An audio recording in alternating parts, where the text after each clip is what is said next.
Hello and welcome to another training session for JPB Associates. This one we're going to be talking about annuity products and I'm going to be giving you some sales ideas. We're specifically going to be talking about some of the best annuities used for three different reasons. So to jump in, I'm going to digress here and talk a little bit about what does it really mean to be a full service advisor or agent. If you're going to be doing annuities, you got to be willing to ask the hard questions. If you've been doing annuities, you know exactly what I'm talking about. We really, to be a full service advisor, we need to know our client's full financial situation. We've got to ask all the questions about their assets to be able to make a proper recommendation.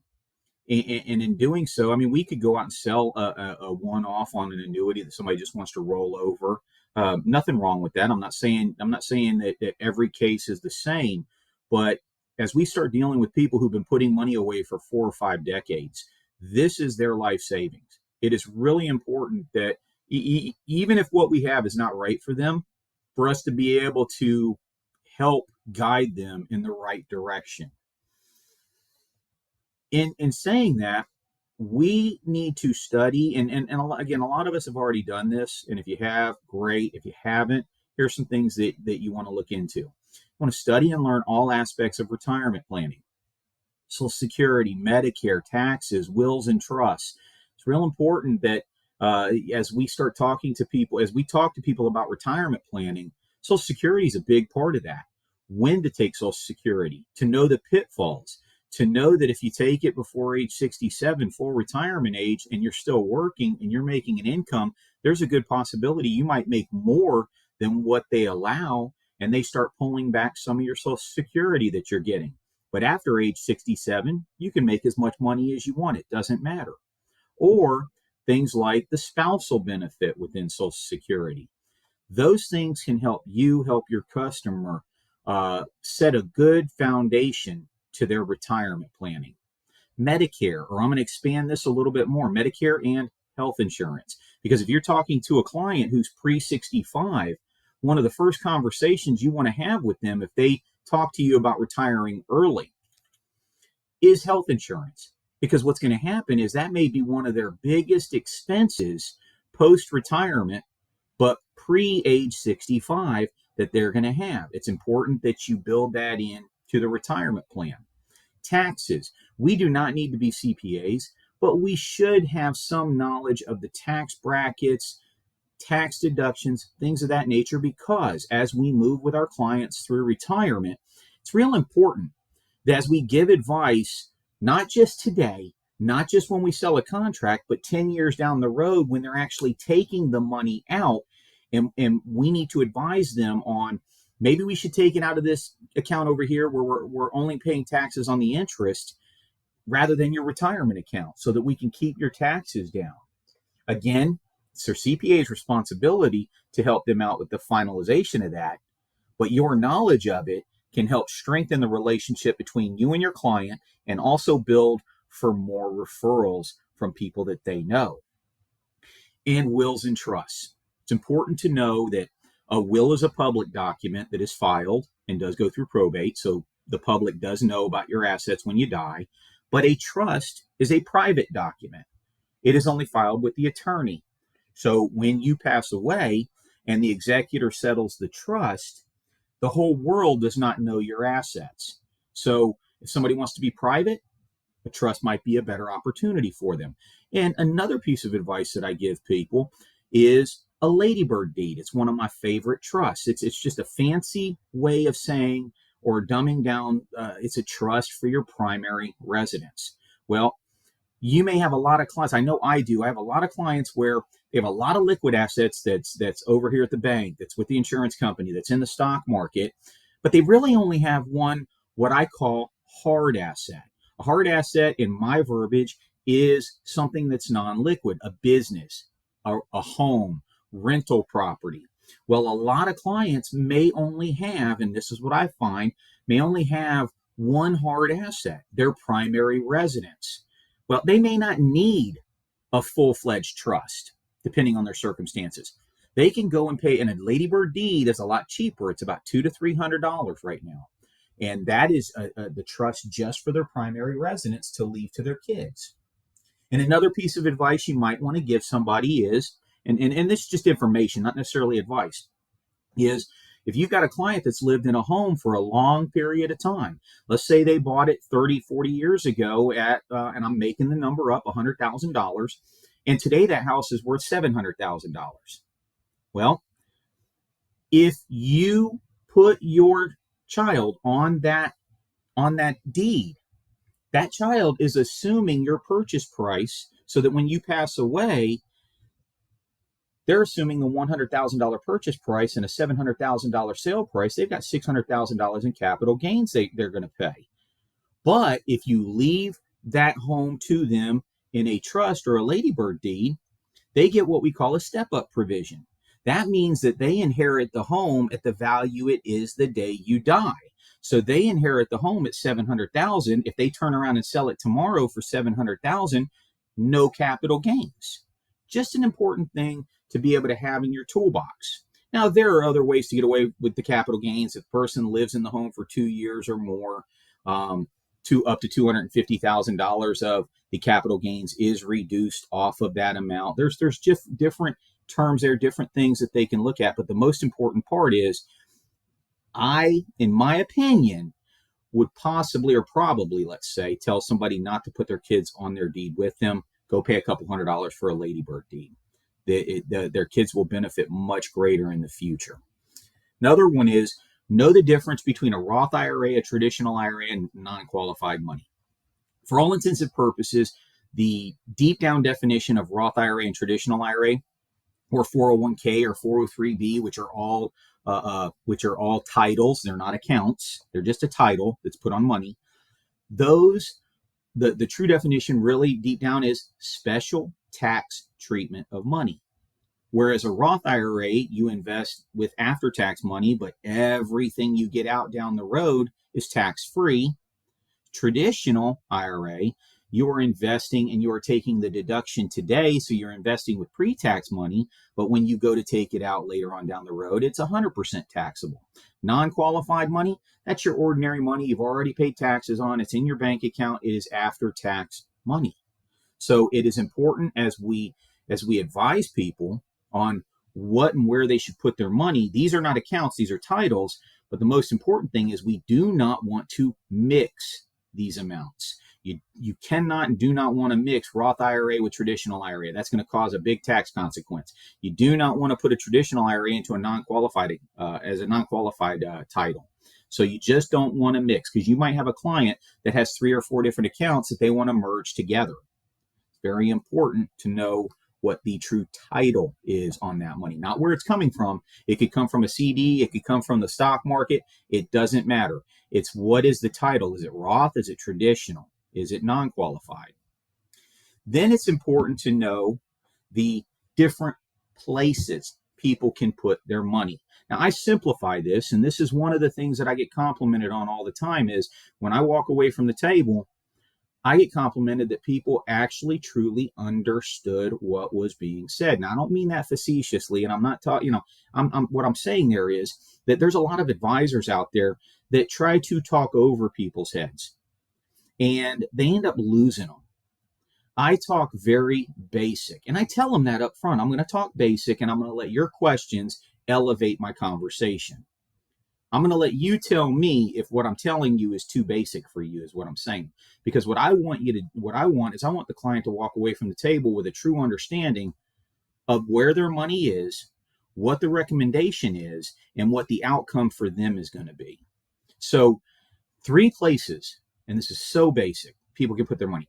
We know that outside of the 3 places, people could invest in gold, silver, they can invest in crypto, they can invest in real rental property, which they do, invest in businesses, which they do. But for the most part, the 3 major places people can put their liquid cash are a bank, the stock market, or an insurance company. Now, when we talk about the 3 different types of annuities, we're going to relate those to the 3 different places people can put their money. The bank conservative, generally the lowest rate, but insured by the FDIC. So people tend to feel real comfortable because they know they're not going to lose any money in the bank. When we talk about three different types of annuities, we have what you call a fixed annuity. That fixed annuity is very similar to a CD at the bank. Then you go to the other spectrum, and the other place they can put their money is the stock market. Now, over a long period of time, the stock market is generally going to offer a higher rate of return than the other two. In most cases, it definitely will. All right. That's over a long period of time. But as people get closer to retirement, they get a little bit more risk averse. Well, in the annuity world, we have what they call a variable annuity. Now, you do have to be Series 6 or more licensed to be able to sell a variable annuity. So if you're a 215 licensed agent, don't even worry about variable annuities. But the bottom line with a variable annuity is the money is actually in the stock market. It can lose money or go down. Now, in the middle of both of those, in the middle of the bank, secure, lower rates, the stock market, higher rates of return over a long period of time, but risk, you've got insurance companies, and you've got those three annuities. In the center, because people may not want the risk of the stock market, but they want a better return than the bank, is what we refer to as indexed annuities. Indexed annuities have what we call the power of zero. An indexed annuity cannot lose money. It has if the market goes down or the indice like the S&P 500 goes down, your money goes sideways. The beauty of that is your clients can put their head on their pillow at night and go to bed and not have to worry about the next year when they open up their statement having a loss in their retirement account. Now, when we do talk about selling annuities, promoting annuities, I'm going to challenge everybody, just be planting seeds. Always plant seeds. We are all professionals on this video. We are all trying to build a practice. We're trying to build a practice as large as we can, take care of as many people as we can. We don't know whether a comment we make today is going to be a sale tomorrow, next month, or maybe even 10 years down the road. But planting seeds on what you do, what you can do for somebody, some of the services, some of the stuff that you're seeing in this video, some of the interest rates, and some of the comments that you're going to hear. Use them to plant seeds with people. Use the high interest rate payouts to plant seeds with people, because they may not be in a situation today, but they may be next year. Or they may have somebody they know ask them a question, and you would hope that your name is the first one out of their mouth if they start talking about losing money in the stock market, or I'm not sure what age I should take my Social Security, or I don't know the rules on Social Security. You want your name to be the one that comes up and says, you might want to call this person here because they'll be able to answer those questions for you and they're not going to charge you anything for it. Now, the premise of this meeting was which annuity or annuities should be recommended.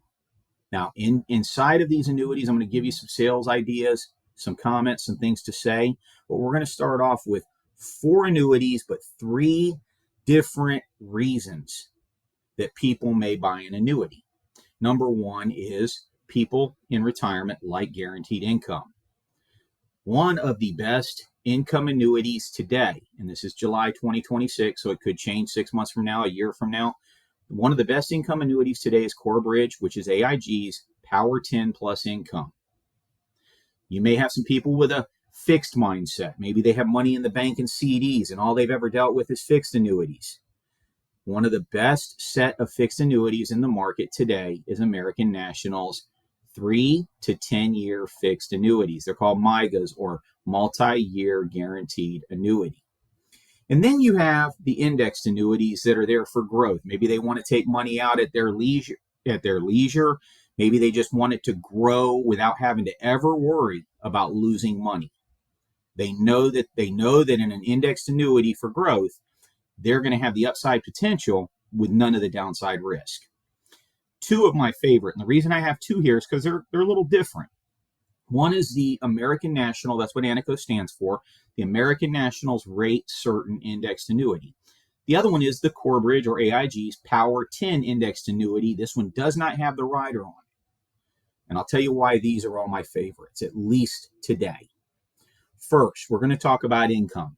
If you have a client that's looking for guaranteed income for life, this is where I would probably start. The client is in full control of their money. This is not like a pension. A pension, when you cash your first check, you don't have control. You're going to get that check until you die, but you can't stop it and take your lump sum amount if you chose to. All right? They can trigger income at any age, but preferably, and you'll see this in the interest rates, preferably after age 65 at some point. But they can trigger income at 60, 65, 70, 63, doesn't really matter. It's their choice. Once they trigger income, they're going to have a guaranteed income for the rest of their life. Now, it can either be a single income if it's just you or just them, or it can be a joint income. And if it's a joint income, the payout percentages are based on the younger of the two people. Keep that in mind. Here's another thing that I get asked. I have a 401k. It's my 401k. It's a private account, of course. It's just in my name because it's mine. Can I do a joint income from my retirement money? The answer is yes. You can take one of the spouse's retirement money and make it a joint life income for both of them. So that is possible and probably recommended. This is important. They can stop the income at any time for any reason. Now, I get this question all the time. Why in the world would I trigger income because I want an income until I die? If I'm 95 or 100 years old, I'm still getting that same income, just like Social Security, hopefully. Why would I ever stop it? Well, let me give you an example. And this is what I do with the client. I'm like, well, can you think? I ask them questions. Can you think of a reason that you want to stop income? Nobody has answered this question, and I've sold many, many annuities over the last 20 to 30 years. So I give them an example. I say, okay, you and your spouse, you retire, you start taking income at 65, whatever age. Everything's going great. At age 70, your spouse dies of a heart attack. Now it's just you. Still okay. You still want income for the rest of your life. But then a year later, doc says, I'm sorry, but you have stage 4 cancer. You'll be fortunate to live 2 years. So now longevity is not an issue you have. You can stop the income, turn the income off, and whatever cash value remains in that annuity, because remember, even though money was coming out to pay your income, it was still earning interest. So whatever money's still remaining in that cash value, you can stop income and you can take it. Take it and run. You can take part of it if you want to. But in that case, I'd be taking it all and going to an island somewhere and living out my life, having a great time. It's you that's in control. And then the last one, what if you pass away early?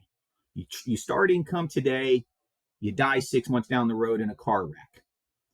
If you pass away and there's still cash in that account, and of course, 6 months down the road, there's still going to be a lot of cash in that annuity, your beneficiary is going to receive the remainder of that money. So this is a win, win, win. I've got a guaranteed income for life. I can stop the income at any time for any reason if I choose to. Now, I haven't had anybody stop income, but it's nice to know they are in control. But if I pass away, whatever's left in that account is still going to go to my beneficiaries. You can't lose on an income annuity. Now, why Corebridge? Well, before we get to why, I am going to talk about a couple key features. There is a 1.1% fee, and that's of the income base for this rider to go on that annuity. All right.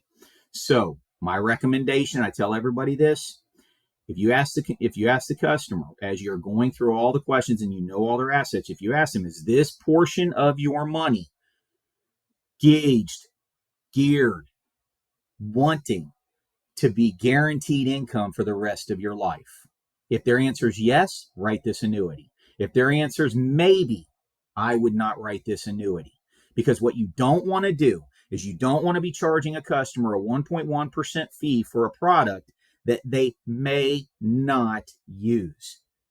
Because there's two features here. One is the 1.1% fee, but also the caps inside this with the income rider, the caps that you're going to earn on your money are lower as well to compensate for the high payouts that you're going to get for the rest of your life. So I would not sell this unless you know that portion of their assets are going towards guaranteed income. And that really is where we do our job and our fact finder. And we're setting aside their slush fund. We're setting aside their what if fund. We're taking care of their long-term care. And then over here, we're giving them their guaranteed income that's going to go along with their Social Security or pension or whatever else, so that we know how much money they're going to get until they drop dead. There is a 9% income roll-up rate. Now, that's an average income roll-up rate. It's nothing to write home about, but that is not the important figure.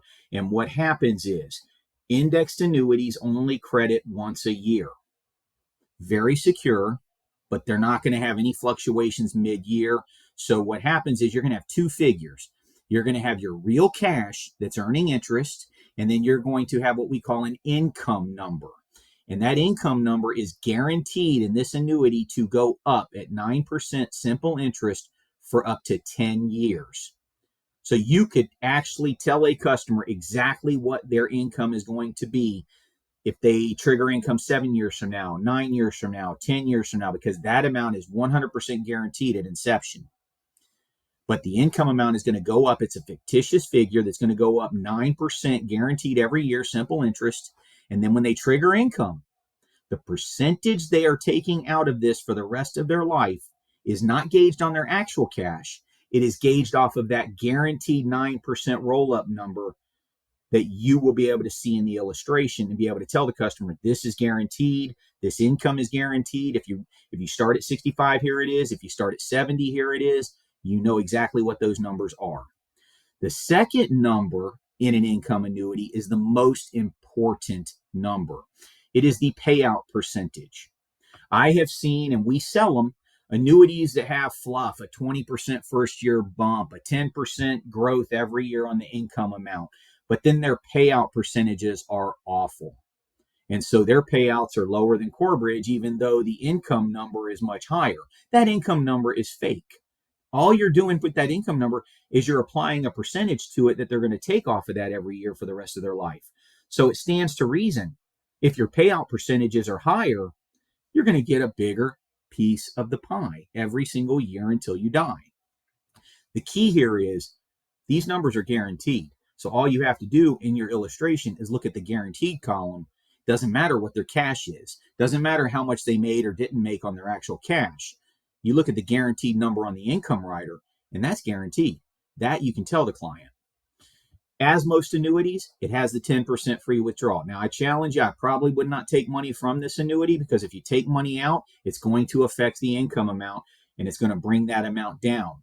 So this money here is the portion of money, like I said previously, that they gauge towards income, so that if they need money for other reasons, they've got assets in other places that they can draw that money off of.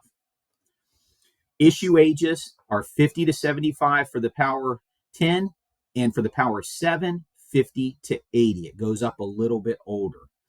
Max income or level income are the two choices they're going to have to make at inception, and I'm going to talk about that in just a second. These annuities, and a lot of annuities, have added this rider, this benefit, on no premium to almost every annuity out there that pays income. All right. This has been added over the last 5 years to most every annuity I've seen. You don't pay for it, but what it is it's a confinement benefit. Now, I want you to hear me on this, because a lot of agents make a mistake inside of what I'm about to say.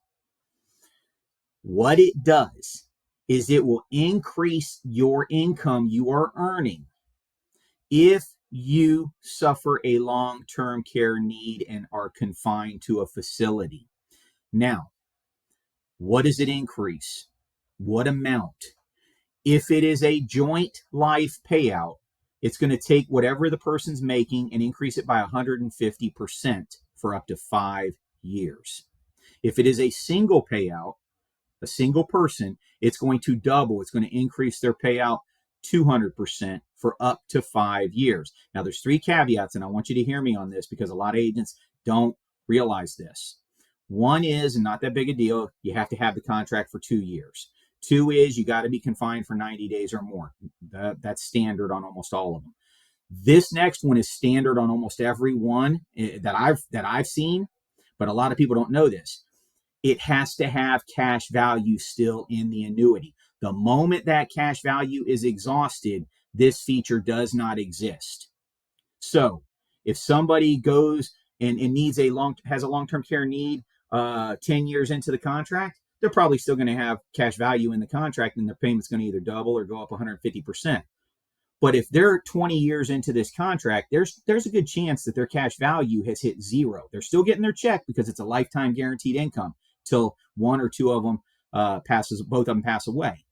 But if there's no cash left in the contract, this feature is not going to be in effect. So please keep that in mind and let your clients know that, because we don't want to promote this as it's going to pay up to 5 years double or up to 5 years 150%.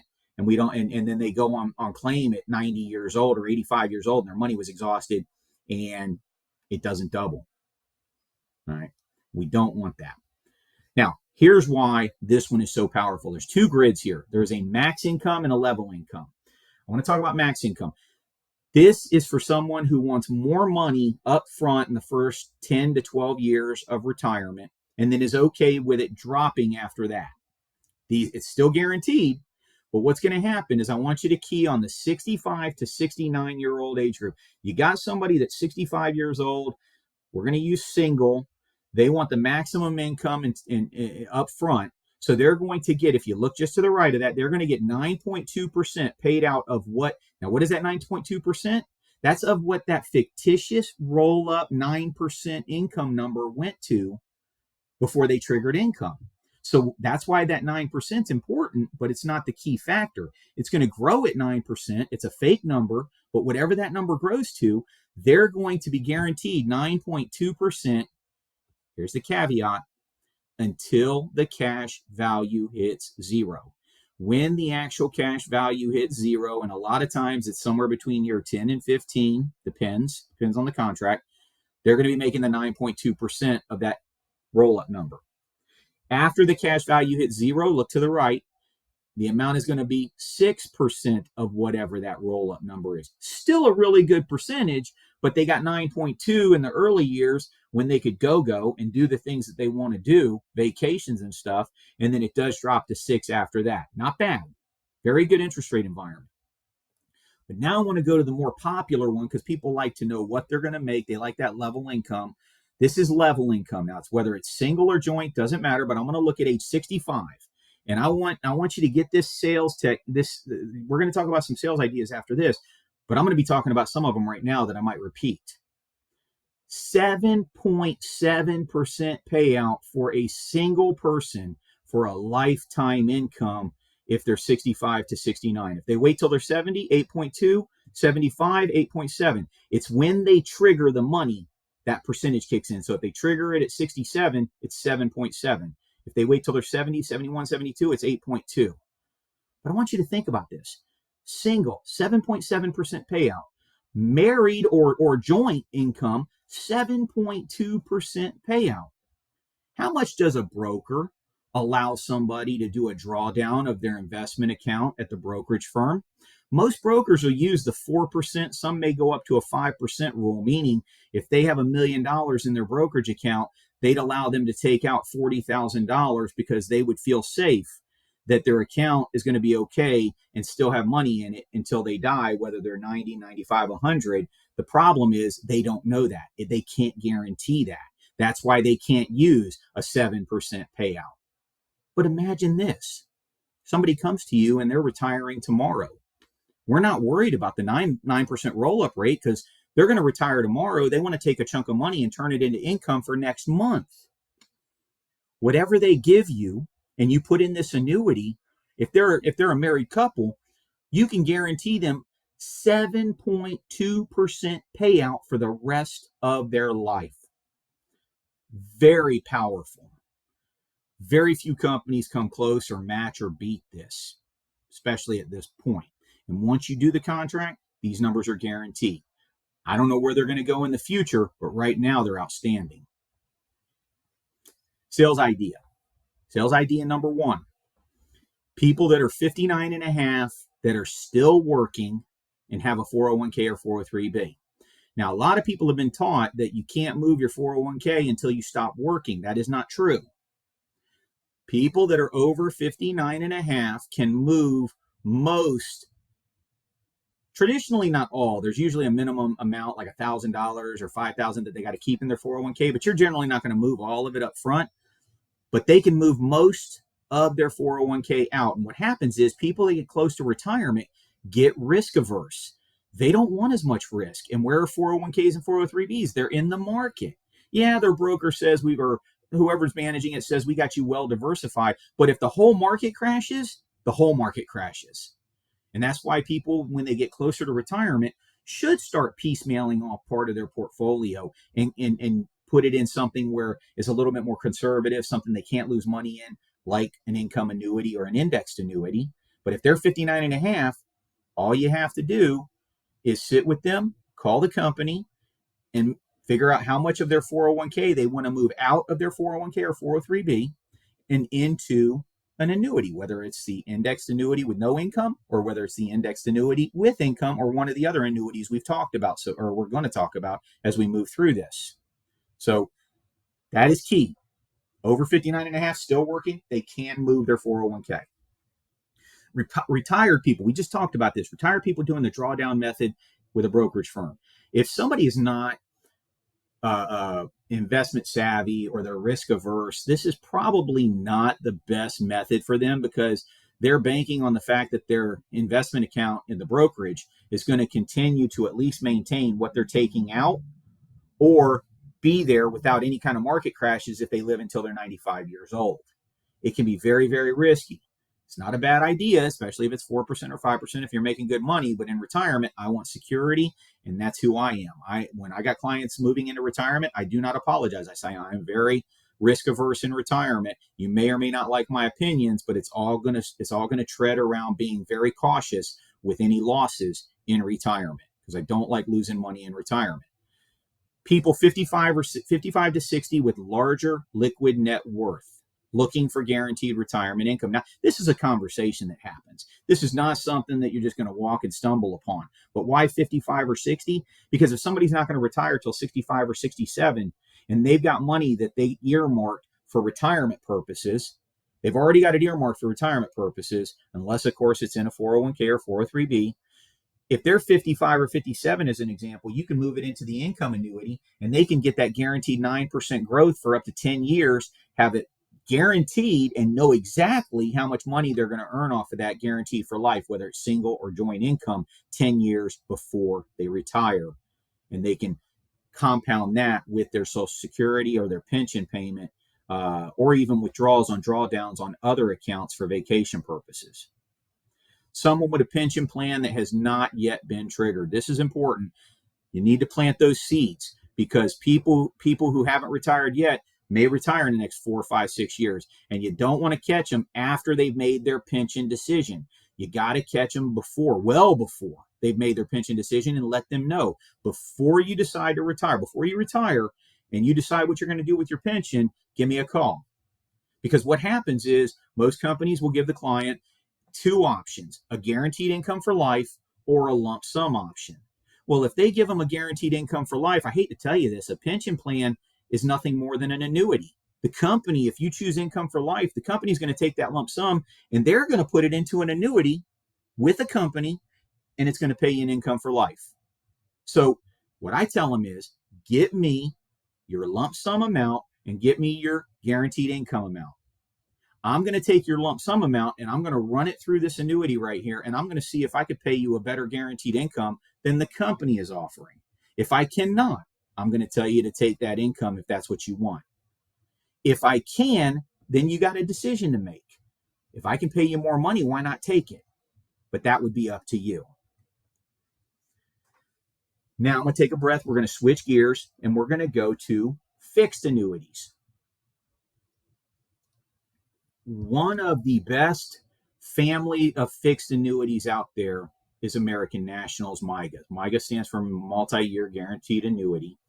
They have several different terms. And remember, these are similar to CDs with a lot more benefits.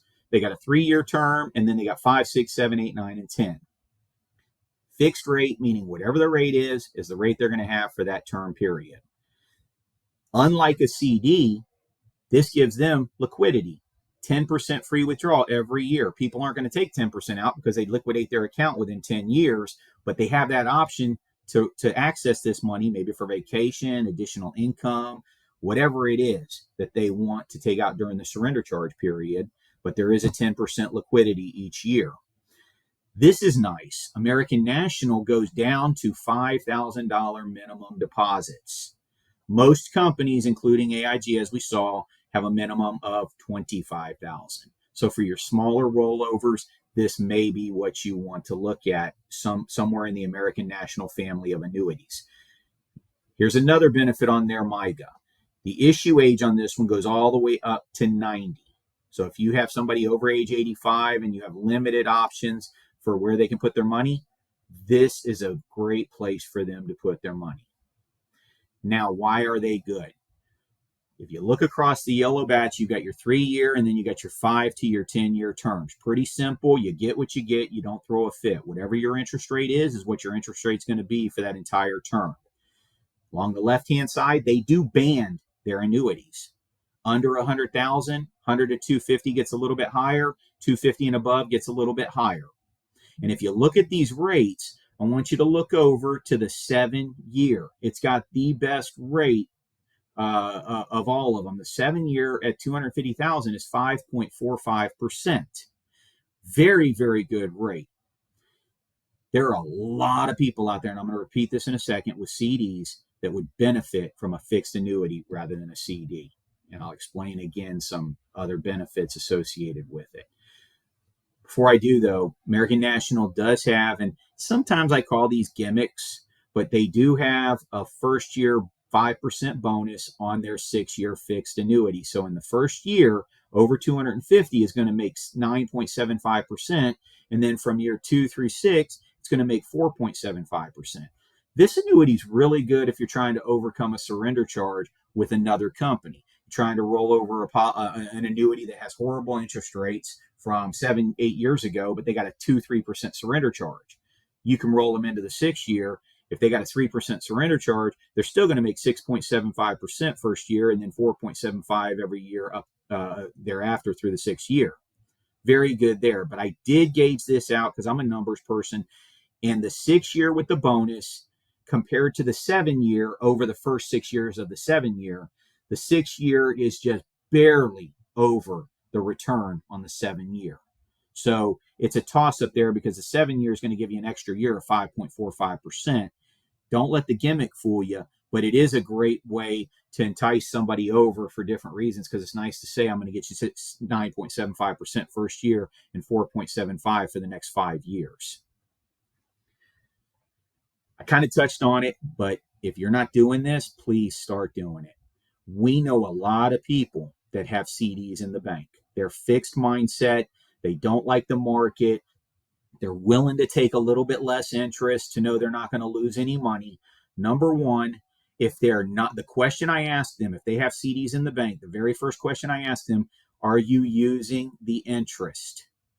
If their answer is yes, great. Would you like more interest? Because I could probably get you more interest. If their answer is no, which is going to be a lot of the answers, no, I'm not using it, then I ask them this question. Why are you paying taxes on money you're not using? Now, if it's an IRA, it's different. But if it's after-tax money, every year that they earn that interest, they're getting a 1099 and they're having to pay interest, or they're having to pay taxes on the interest they earned. In an annuity, annuities are all tax deferred. So if they're not using the CD money and it's what-if money, we can get them a higher interest rate and they won't have to pay taxes every year until they either spend some of it or they die and their kids or beneficiary inherits it. So why pay taxes on money you're not using if you don't have to? And why not get more money if you can at the same time? And that's a simple transition from a CD to a fixed annuity. Now, complete 180 from fixed rates to indexed annuities.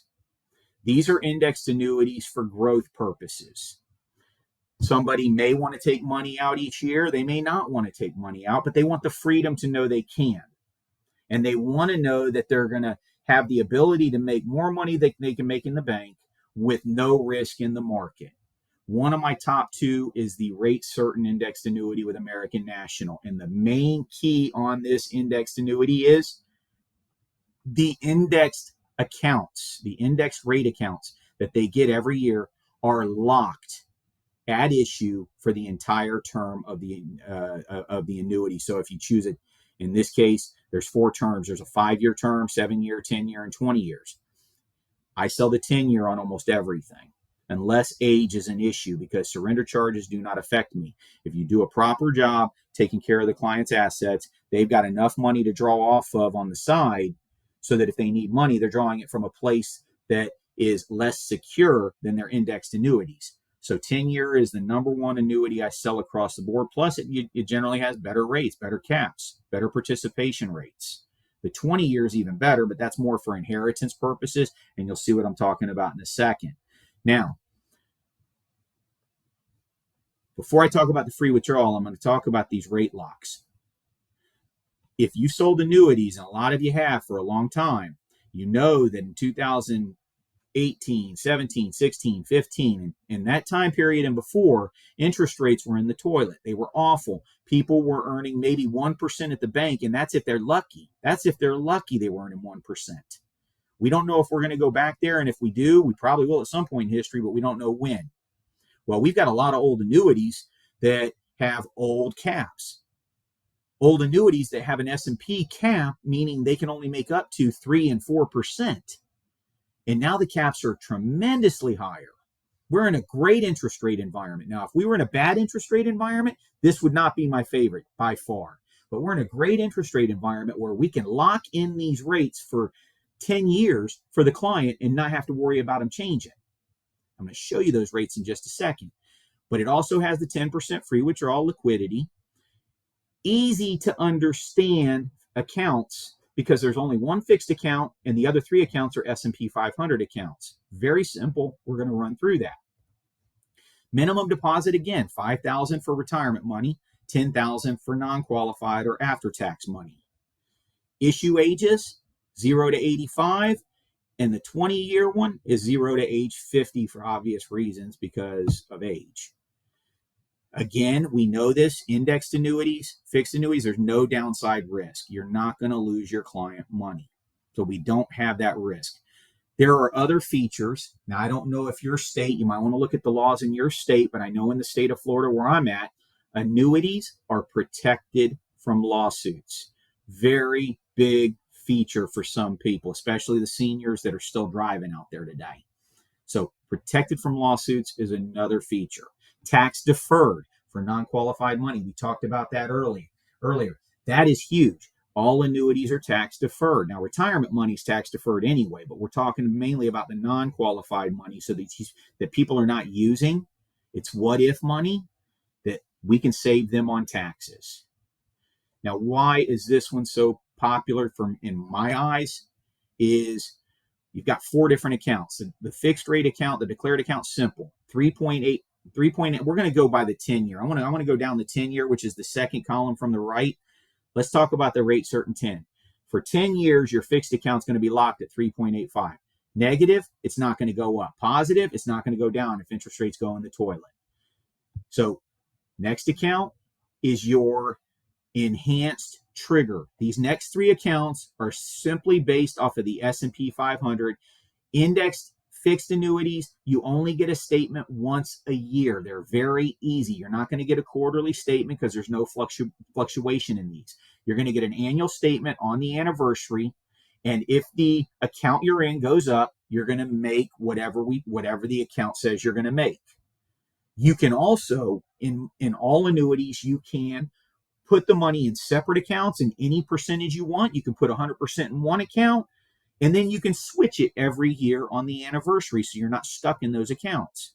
Same here with the rate certain, but let me show you how powerful these rates can be. This second account, look at the second column from the right in the 10 years. It says 9.9%. That's the trigger.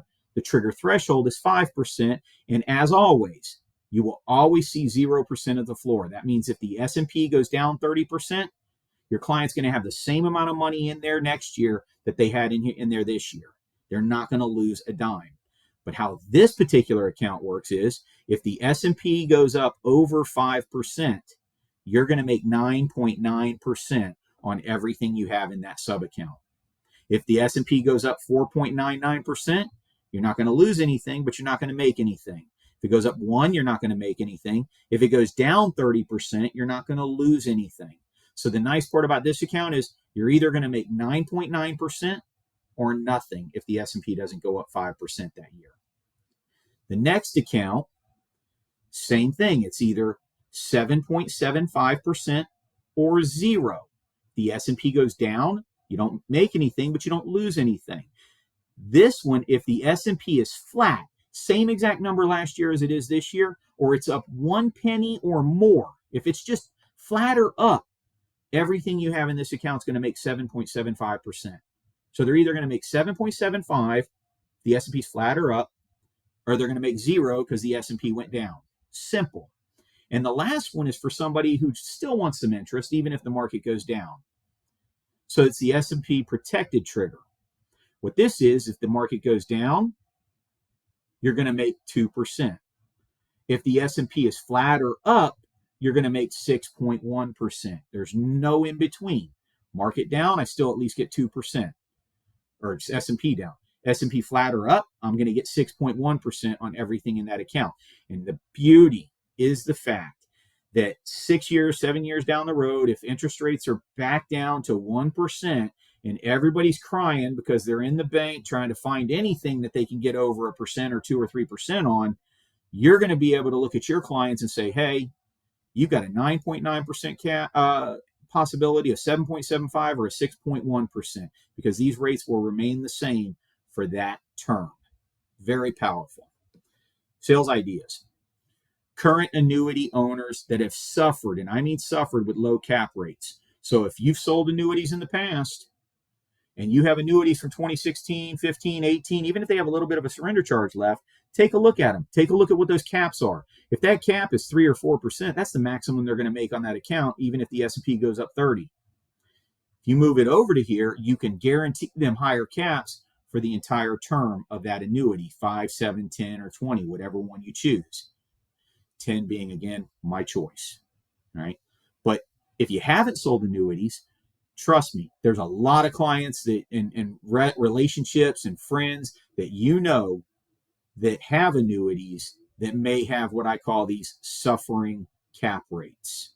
All you have to do is ask the question, do you have an annuity that you're not happy with, that you're not happy with the performance of? You might find that it's a fixed annuity with a low interest rate. You might find it's a variable annuity that they've lost money on, or you might find that it's an indexed annuity from 2015 that has a cap of 2.5%. Now, people with a fixed rate mindset will gravitate towards this because they know that their rates are going to be fixed. And someone looking for a better return than the bank, but does not want the risk of the stock market. How about people with money set aside for inheritance? You got grandma and grandpa there that have money that are set aside. It's going to go to the grandkids. That's what it's earmarked for. Why not move it over and allow them to make more money for their grandkids without any risk involved? And oh, by the way, no taxes if it's non-qualified money because it's tax deferred. Now we're going to flip from a rate certain annuity where the interest rates were fixed to an indexed annuity. And one of my favorites right now, again, these change, is the Power 10 with Corebridge. It's the same annuity that we talked about with the income rider, except this does not have the income rider. It has higher caps, higher participation rates, no fee, but it doesn't have that income rider on there. It is an indexed annuity. It does get credited once a year on the anniversary date, and it's going to have a lot of the other features, basically same features that a lot of your other annuities have.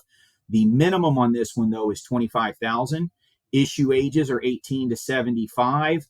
It does have the 10% free withdrawal, and it has very good cap rates as of July of 2026.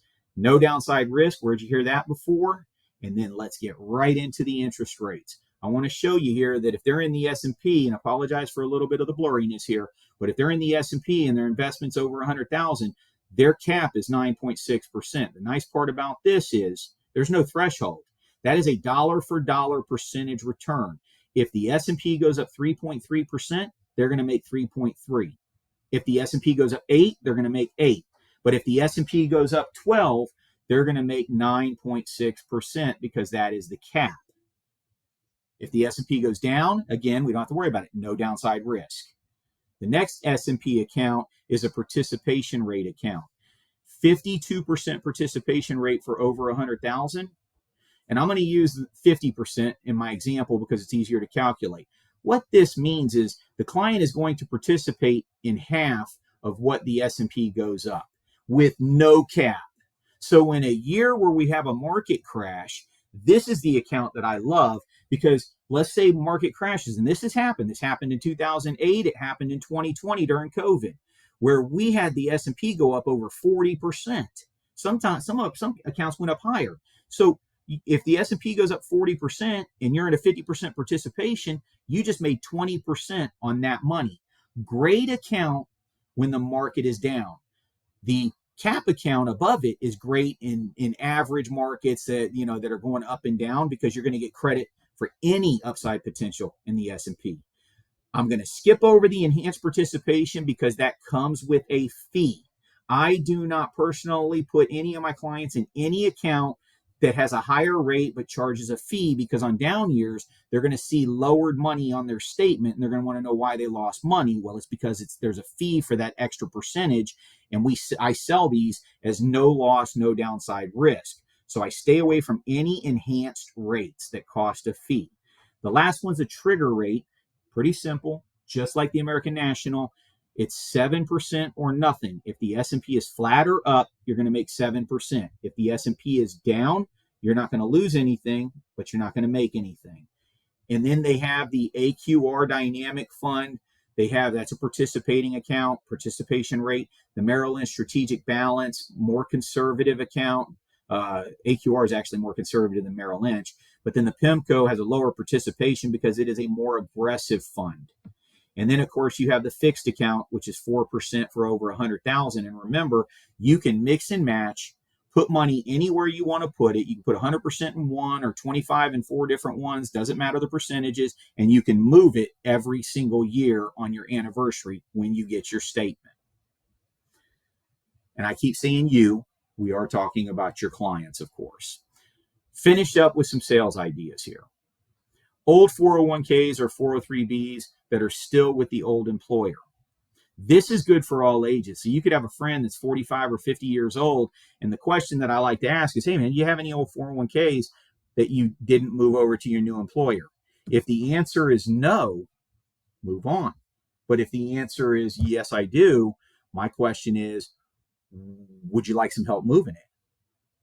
And then if they say yes, that engages me into the financial conversation where I start talking about their other assets and uncovering other things, because to truly help a client, we do want to know their full picture. And once they say yes, they'd like to move it, that kind of gives you that permission to start digging into, okay, how much is it?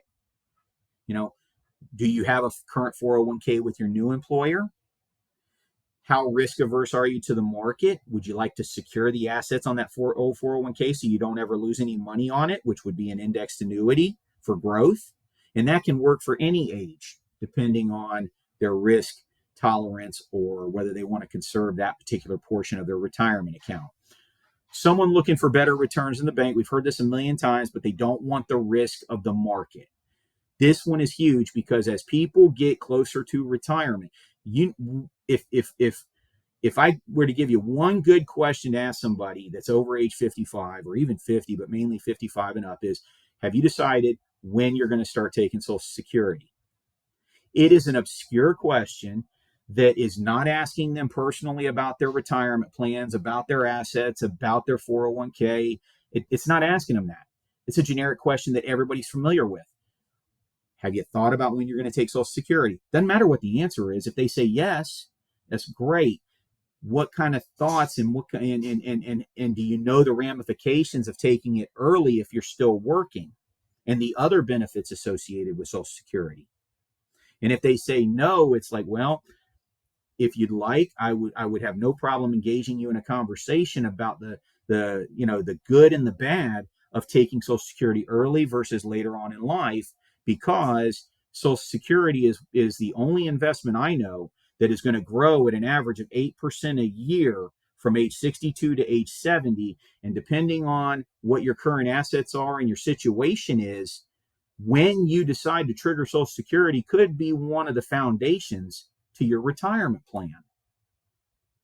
So I'm giving you a mouthful on a lot of this stuff, but there's a lot of things out there, a lot of questions we can ask, and I'll give you a couple more here in a second. But how about people with drop money? Now that's deferred retirement option program. It's here in Florida. It's going to be called something else in your state probably, but it is nothing more than your teachers, your firemen, your police officers, your county and city workers. Those people have their pension plan with the state. And with Florida, it's called drop. And in Florida, people can say they're going to retire 8 years before they want to retire, up to 8 years. And then they can work up to 8 years longer, earning their income, paying their bills. But when they enter the drop, is what we call it, they go in and say, I want to start my retirement.